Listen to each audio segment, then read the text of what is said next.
Welcome, Catherine, to the second Board of Trade podcast. I'm one of the hosts, Richard Zare, and I'm joined by the lovely Gina Rattan tonight. Yes, good afternoon, everybody, or whenever you're watching it. We're glad to have to listen. Yeah, if you're listening to this at 2 a.m., go to bed. Nothing good happens after 2. So tonight, we're joined by Katherine Delves, who is the banking center leader at the CIBC branch here in New Hamburg, which is located downtown on Huron Street. So thank you so much for joining us tonight, Katherine. Thank you. I'm happy to be here. Awesome. So we'll get into it a little bit here. How long have you been a member of the CIBC team? Well, I actually started working with CIBC in 2005 in Cambridge as a financial services representative. Mm-hmm. So those are the folks in the branch that are, opening up bank accounts, setting up credit cards, mortgages, investments, basically everything. So I'm actually coming up on my 16-year anniversary at the end of this month. But I've been in the manager role since 2007. Started in a branch in Cambridge as a manager, and then moved over to the New Hamburg branch in 2008. So I've actually been in the New Hamburg branch for over 12 years now. Oh, that's fantastic. Yeah. Yeah, and you live in New Hamburg too, right? I do. It's kind of an interesting situation that happened to me because we built a house here. It was basically July of 2008 when we signed off on building the house here, and it wasn't going to be ready until January. And at that time I was working in Cambridge, and we had just made the decision that I would commute, not a big deal. We lived in Waterloo at the time and wanted to get out of the city, and heard lots of good things about New Hamburg. So wonderful. Yeah. And so a couple months go by, and next thing I know, I noticed that there was a posting for the manager role in New Hamburg. And I thought, okay, this has to be some sort of like fate or something, because this is a role that I'm completely qualified for. I'm literally doing the same job right now in Cambridge, and now it's available in New Hamburg right at the time that we're going to move here.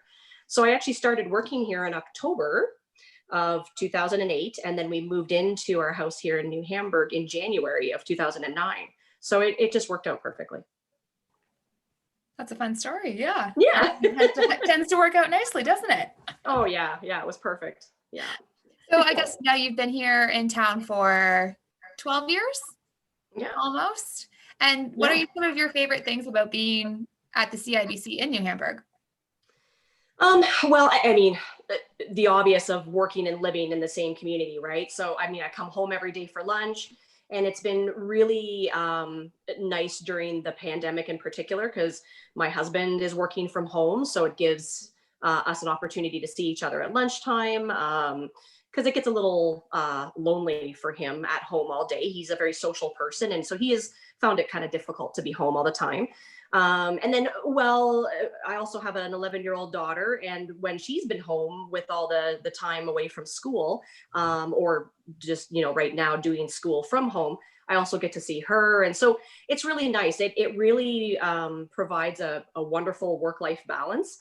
When I'm done work, it takes me a minute and a half to get home. It's absolutely perfect.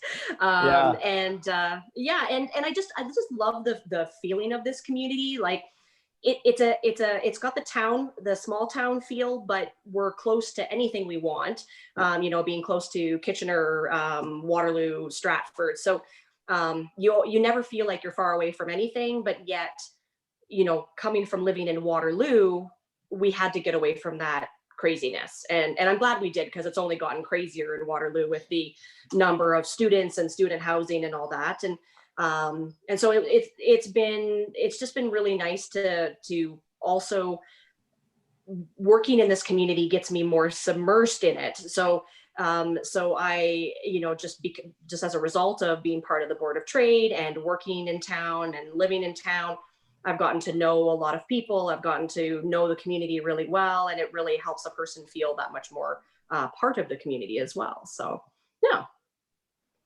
Yeah, I agree. Living and working in the same town, being able to just, get out of Yeah. the office, go home for lunch, reset a little bit, and Yeah. don't even really quite make it through a song on the commute back, right? Oh, no, exactly. Yeah. Today on my way home, I was kind of noticing that my car didn't even think about starting to turn on the heater until I literally pulled into my driveway. Yeah. And so it's just wonderful. Yeah. You can really make a tank of gas last. Yeah. How true. Not that there's, as we say, much to drive to these days, but Yeah. yeah. And in New Hamburg, you don't have to leave town to get much. We've got a lot of great local stores and Oh, yeah. a good Absolutely. thriving merchant group in town for sure. Oh, absolutely. Yeah. And obviously, as we sort of segue into the pandemic, and we're in the midst of the next January lockdown, I'd imagine that work has changed quite a bit at CIBC. What are some of the challenges that you guys have overcame in the past year? Well, it's been quite a whirlwind, and luckily we're kind of settled into a groove now on what we need to do. But at the beginning of the pandemic, when businesses were shutting down and schools were shutting down, we are the type of business that wasn't shutting down. We didn't have even one day that we weren't closed, like one regular business day. We did reduce our hours, as all the other banks had done the same.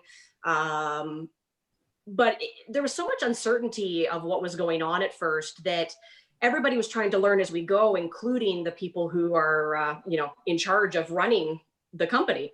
And so initially what they had us do is break out into 2 teams. Now you have to keep in mind, we're not a large bank. We're not like the Green Bank down the street. We've only got 6 people in total, including myself, that work there, and very seldom all at the same time.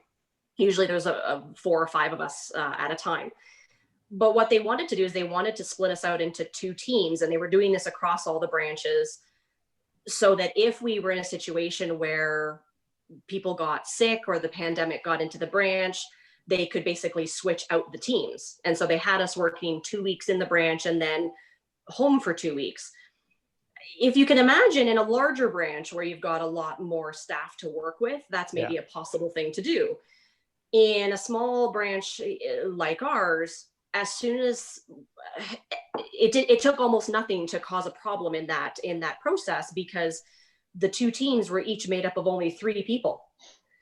And it's really difficult to run regular operation with only 3 people in the branch. And so then at the same time, we don't have PPE initially, because of course, as you'll recall, there were lots of PPE shortages. Yeah. And it had to be focused to places like hospitals, and so they had to get the first priority, but even they were struggling, right?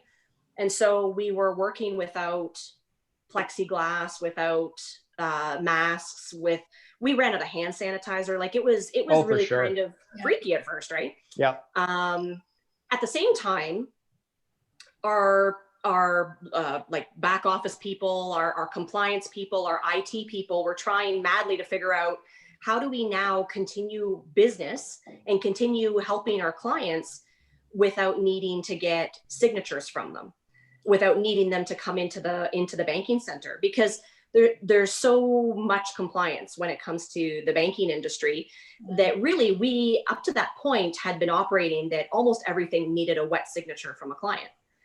But we needed to not have as many people coming into the branch. And so it was like lightning speed that they were trying to get the ability for remote signatures from clients. And so everything, like it felt like we were all of a sudden having to like relearn how to do everything at the same time as dealing with how to figure out how to keep ourselves safe in the branch. So it was a very stressful time. But I gotta say that I believe that CIBC did a really, really good job of making sure that they were focusing on us first, that they were doing whatever they needed to do to keep us safe. and that we were then really doing a good job of focusing on the clients next, making sure that we were doing whatever needed to be done to keep them safe. And I'm really pleased with overall with how CIBC dealt with the whole situation. But boy, you sure had to be willing to change how you were doing things from 1 minute to the next. Like you couldn't get comfortable. Like just when you thought, okay, this is how it works, it would change. And that became in of itself kind of exhausting, right? But it did. When you've got a routine down for years, so to speak, and then in a month it changes 4 times every week or every day, and like pretty drastic changes too. But that's how it was going at the start. Absolutely, it definitely made you be on your toes. Yes. Those wet signatures, is that a regulator compliance or a CIBC compliance that you guys were able to change internally, or did you need external approval for something like that? That's a good question. I'm not sure. I would say that there was we definitely have regulators that a lot for the banking industry, just like you do for insurance, right? Yep. I would say that there was probably lots of communication going on with the regulators. I know that there was lots of communication also happening with like the Mutual Fund Dealers Association regulators, and to try to make sure that everybody could be a little bit flexible to deal with this, right? Because we can't just say to people, oh, well, we can't do that unless you come in.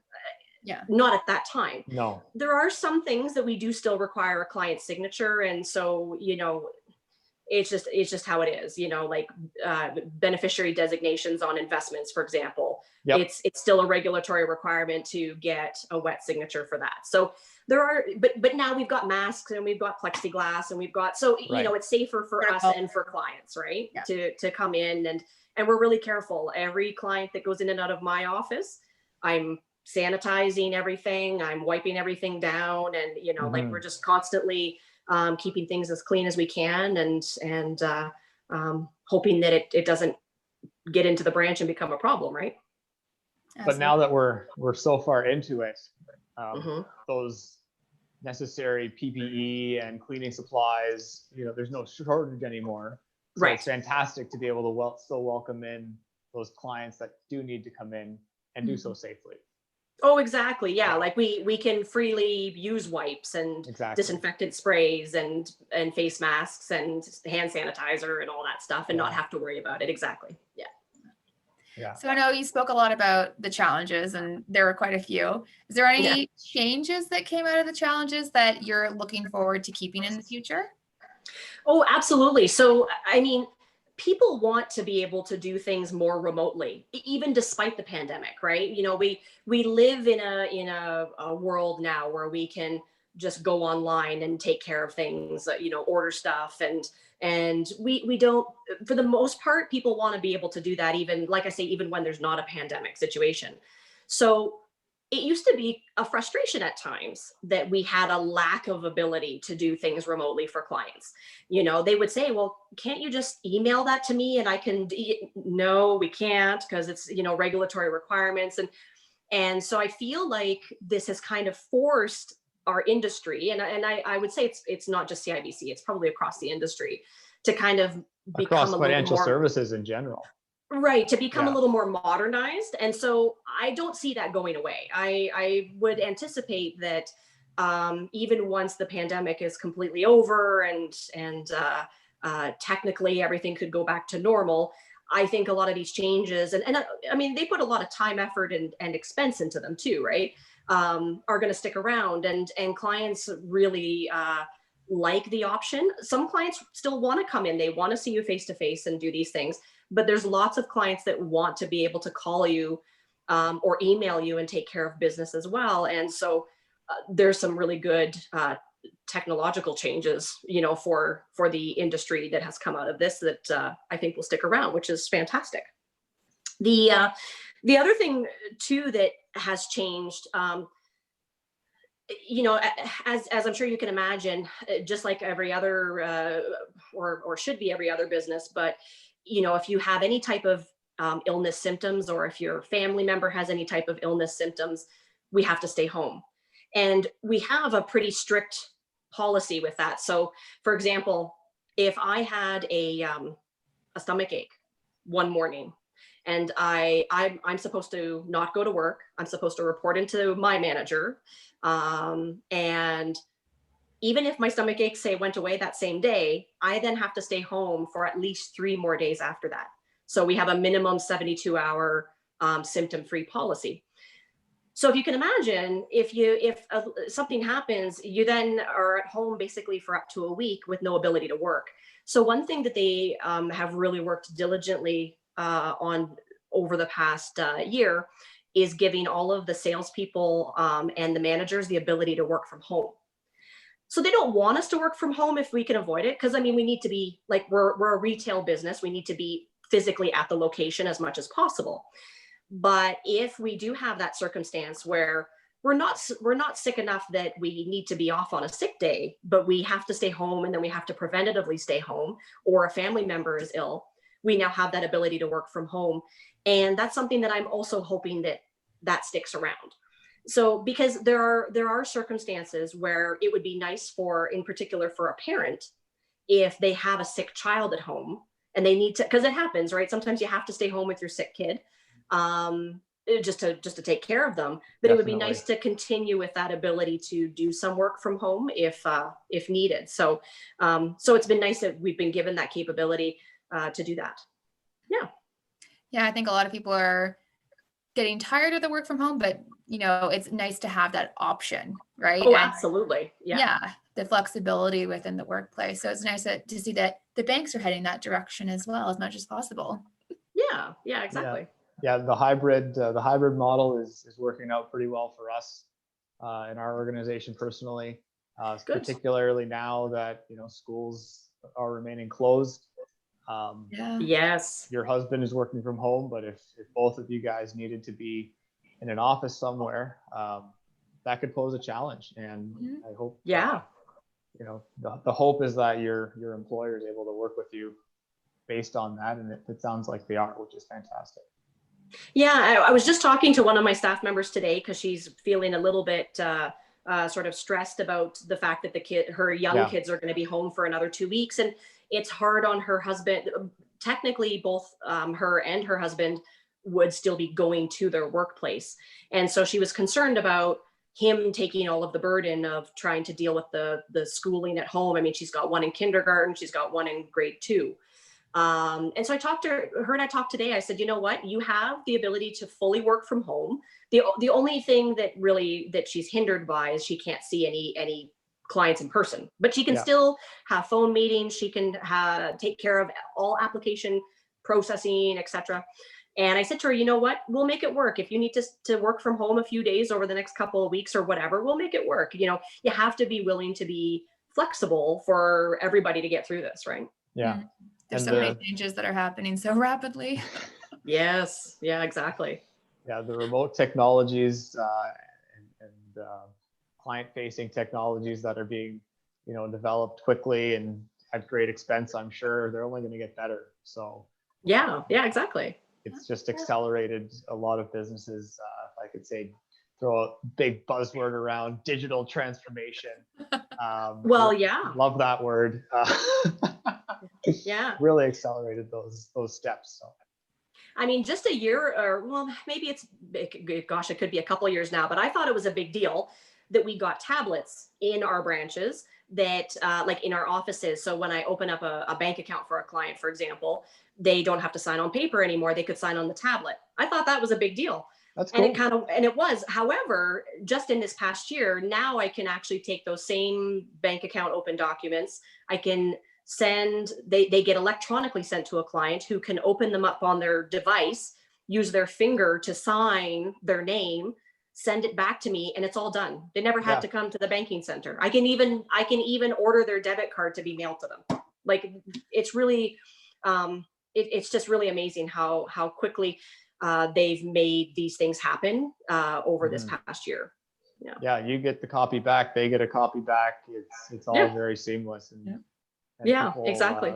They really like that, and they're quick to adopt it. They're just, it's You don't have to explain it to them. Everybody sort of knows intuitively, or whether they've done it in another industry, they know how to use these things. So basically, we've found that most people are very willing to give it a try. Absolutely.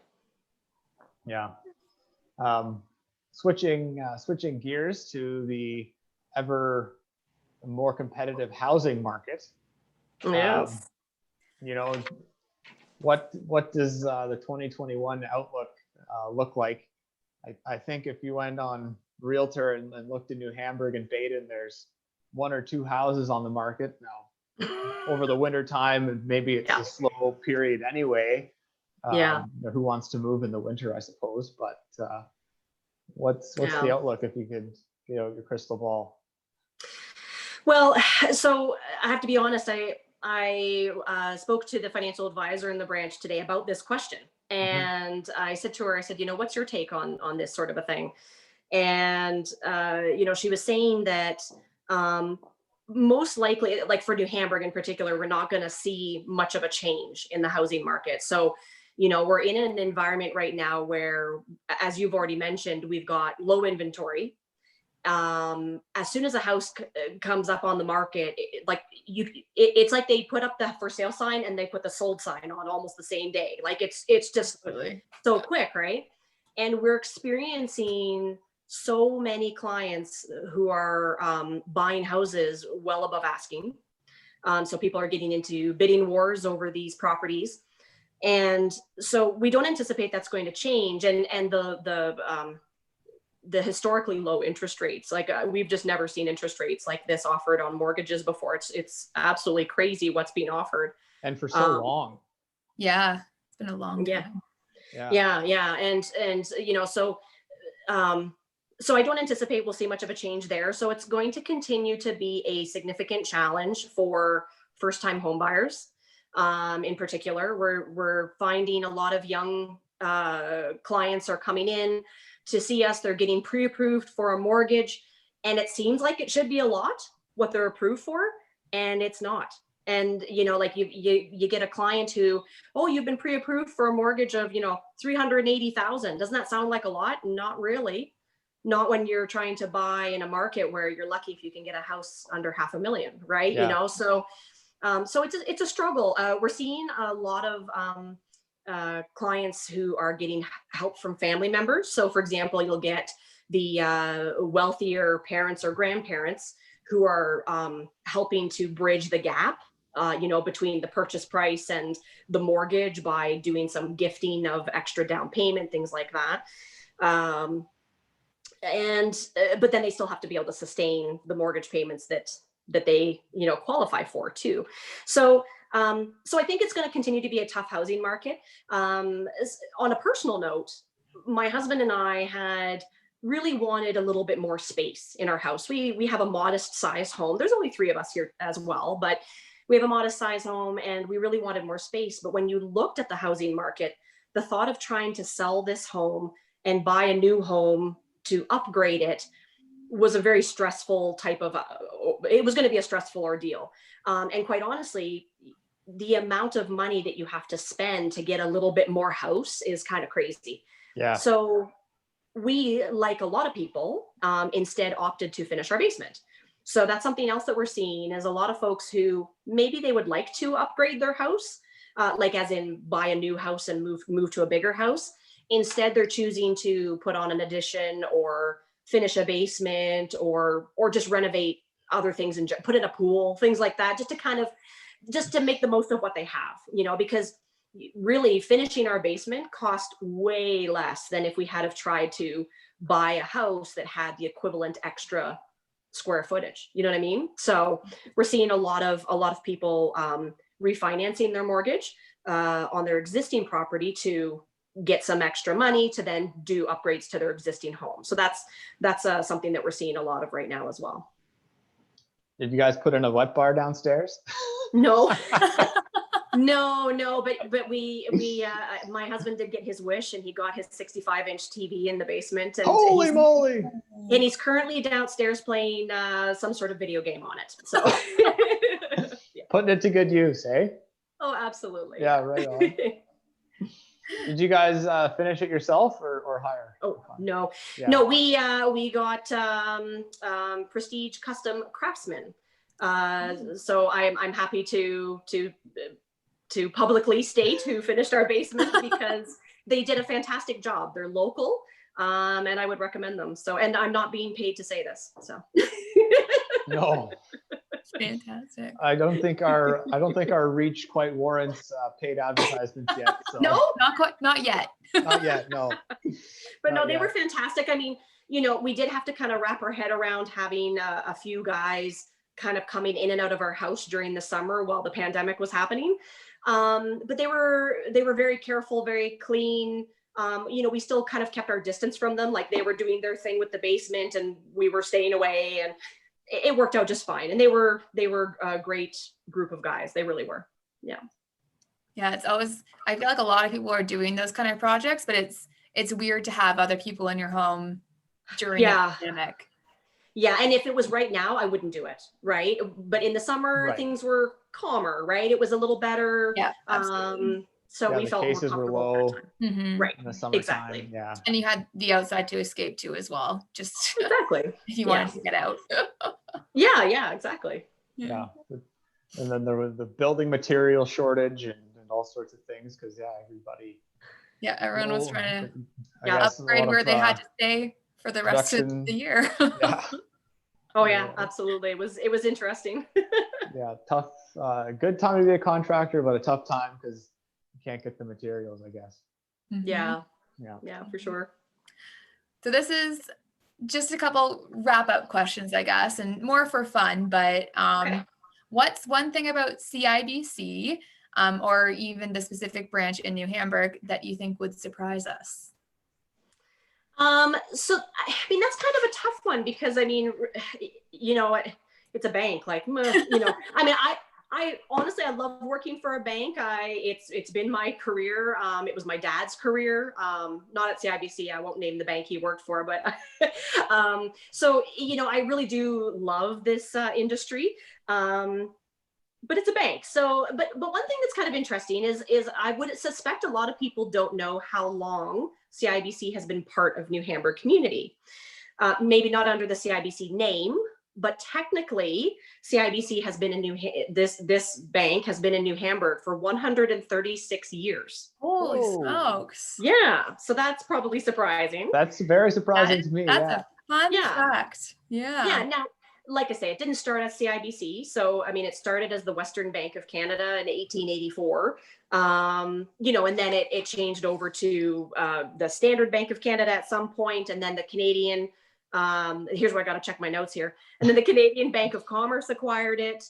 But the CIBC name, now this is just so the Imperial Bank and the Canadian Bank of Commerce amalgamated in 1961 to become Canadian Imperial Bank of Commerce, so CIBC. But the current branch I'm in, it was built in 1971. So it is actually a little bit of an older branch now, a little bit, but it's in really, really good shape. I absolutely love the wall of windows that we have in that banking center. It's so bright. Like my office in the banking center is on the opposite side from the windows, but I feel like I have windows just because it's so bright all the time in there. And that really is a really nice atmosphere to work in. Right. But yeah, so 136 years, technically, when I was pregnant with my daughter in 2009, CIBC here in town celebrated a 125th anniversary. So yeah. Wow. And you were here for that. Yeah. Exactly. Well, Okay, that's we'll a good fact. That was a good fact. I like it. Yeah. Good. CIBC would roll out a red carpet, red and gold, right? Yes, you got it. Yeah. Perfect. And we know what your husband is currently up to, I guess now. But if you're not downtown conducting commerce and industry, what might you be doing on a weekend or a weeknight? I gotta be honest, my most favorite thing to do is curl up in my recliner and play on my tablet. Mhm. I've got to be completely honest. I'm actually talking to you on my tablet right now. I love playing silly like township and um, there's another game called like My Cafe and like all those silly little like sim games, you know, where you're building your community and you're doing your farming and you're doing. I just love those silly little games. So I do, quite honestly, probably too much, spend quite a bit of time curled up in a chair doing that. I'm the type of person that will fall asleep too easily trying to watch TV. So I do that instead. And that helps to keep me awake in the evening after a long day. Yeah. Yeah, get some Yeah. activity.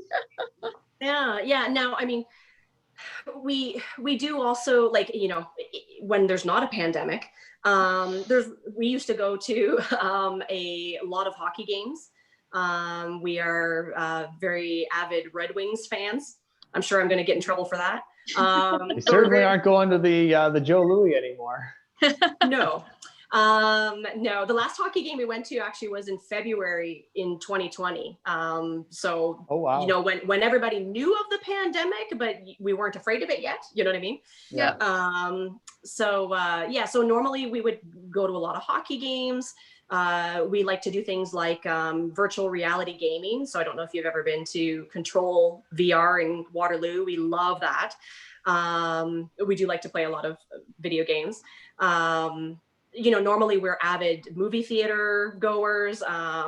We've also, obviously not with my daughter, but we've been known to frequent the casinos, things. So normally we're out and about and doing things and having fun. So it's been a kind of a tough adjustment to just be home. Like everybody, it's been tough for everybody, right? But yeah, honestly, I spend a lot of time playing on my tablet right now. Nothing wrong with that. No, if you're inside, you gotta stay Sane. stimulated. Yeah. Well, Yeah. exactly, right? I mean, yeah, and it's even harder in the winter because I'm not much of a winter person. My husband and daughter normally would spend quite a bit of time on the ski hill. So they've been a little bummed that they can't get out there on the ski hill with this lockdown, but hopefully that'll open up come February and they can get out there and do some of that. Yeah. Yeah. Well, that's awesome. It's nice to know a little piece of the business that you run and a little piece of your, you know, what you like to do on your spare time. So thank you so much for joining us tonight, Katherine. Oh, it's my pleasure. I really appreciate you inviting me, and it's been fun. Yeah. Great Thanks chatting to you. again. And this is just the second episode in a long list of future episodes, I guess. But when we do have a big enough reach for paid advertisement, Katherine, we'll have you back on. Awesome. Right on. Sounds good. Thanks so much. Enjoy the rest of your evening. Katherine. Thank you. You too. Bye, guys. Bye.